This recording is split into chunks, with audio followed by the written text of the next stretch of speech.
Buenas tardes, buenos días, coordinadores y animadores de las comunidades. Deseo se encuentren muy bien.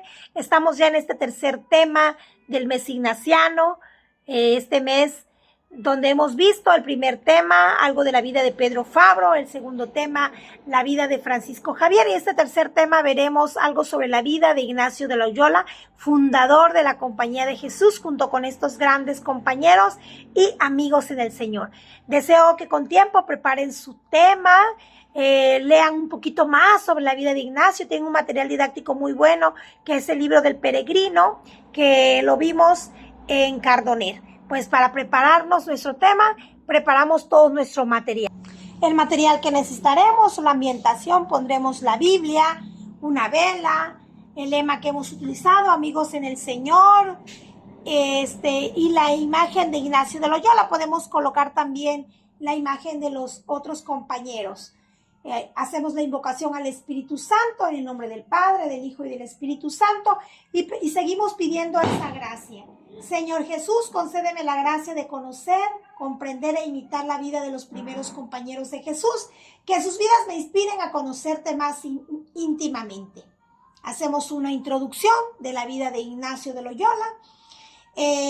Conocemos que Íñigo López de Oñaz y Loyola era el verdadero nombre de Ignacio, que él fue el menor de 3 hermanos, que desde pequeño quedó huérfano y vivió con uno de sus hermanos mayores.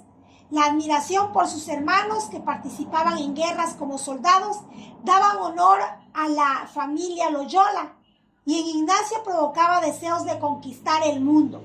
Sin embargo, a él lo mandaron a educarse en las cortes reales de España.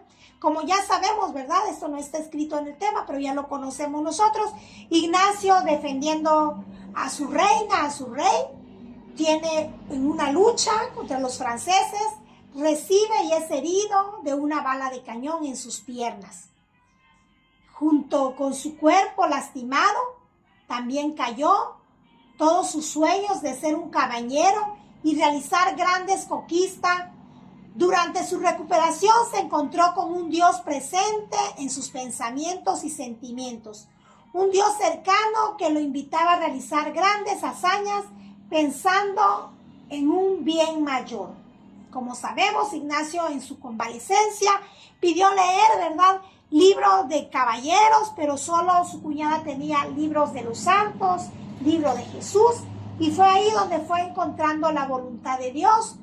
Entonces ahí él tuvo, después de eso, de su convalecencia, siguió buscando la voluntad de Dios, estuvo entregando sus armas, todo aquello que ya hemos visto de la vida de Ignacio, ¿verdad? Lo podemos compartir. Entonces, él estuvo buscando la voluntad de Dios también en la cueva de Manresa, donde hizo los ejercicios espirituales. Él también podemos mencionar, ¿verdad?, que buscando la voluntad de Dios, pues decide estudiar, decide irse a París a estudiar. Fue entonces que al salir de casa y poner su confianza únicamente en Dios, pudo comenzar a encontrarse con otros jóvenes estudiantes que pasando el tiempo se convirtieron en grandes amigos que también querían servir a Dios, a la iglesia y a los más necesitados del mundo. Aquel pequeño grupo de estudiantes que compartían habitaciones en París, también compartían sueños, esperanzas y deseos de llevar la buena noticia de Jesús a todo el mundo. Cada uno según su personalidad, carisma y dones. ¿Verdad? Es ahí en París donde conoce a esos grandes compañeros, a Pedro Fabro, a Francisco Javier, sabiendo que cada uno tenía una característica propia que lo identificaba. Ignacio tenía la capacidad para congregar a jóvenes que deseaban servir a Dios, y a su gran sentido de pertenencia mutua le llevaron a pensar qué quería Dios para ese pequeño grupo de amigos en el Señor. Y cuando comenzaron a preguntarse quiénes somos, se preguntaban mutuamente quiénes somos, la respuesta fue automática. Somos la compañía de Jesús, compañeros de un mismo amigo y servidores del mundo, necesitados del amor de Dios. Es donde ahí nace la invitación, ¿verdad?, de formar esta gran compañía de Jesús, que hoy la conocemos como jesuitas. Teniendo en cuenta todo esto, te invitamos a que en las líneas siguientes te dejes enamorar de las características de Ignacio, de esa gran personalidad, por su amor, por su forma de mirar al mundo, por su trabajo con otros y otras, en la creación de un futuro esperanzador, siempre en compañía de su amigo Jesús de Nazaret. Que su testimonio sea motivo para discernir los deseos de Dios en tu vida. Pues el objetivo de este tema es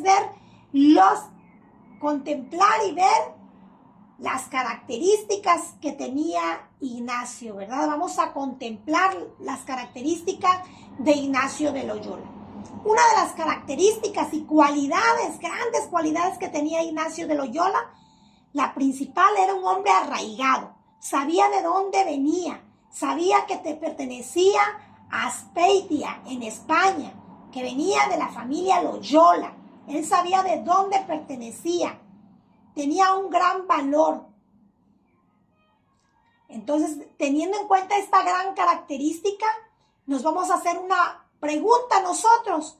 ¿Conoces tus orígenes familiares, los momentos más importantes de tu familia paterna y materna? ¿Conoces de dónde vienes? ¿Cuáles son las características que heredaste y constituyen tu personalidad? ¿Eres fuerte? ¿Eres débil? ¿Eres alegre? ¿Eres triste? Hazte esta pregunta. Viendo primero la característica de Ignacio, que era un hombre arraigado, ahora tú, ¿qué características tienes? Otra de las características de Ignacio, que era un hombre pequeño. Él era el menor, pues, de esos hermanos, ¿verdad?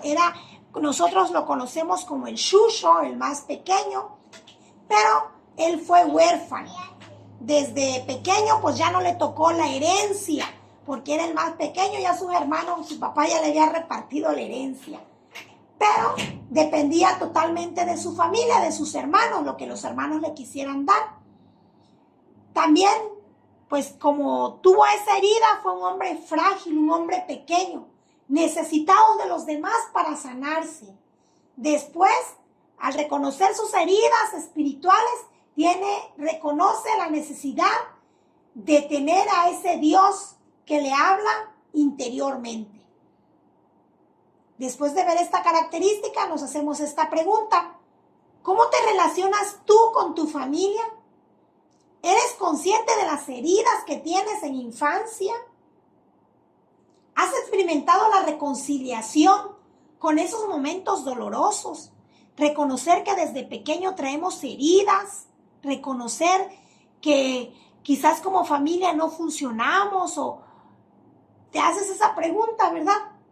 Nos hacemos esa pregunta, meditamos esa pregunta, hacemos un pequeño tiempo, ¿verdad?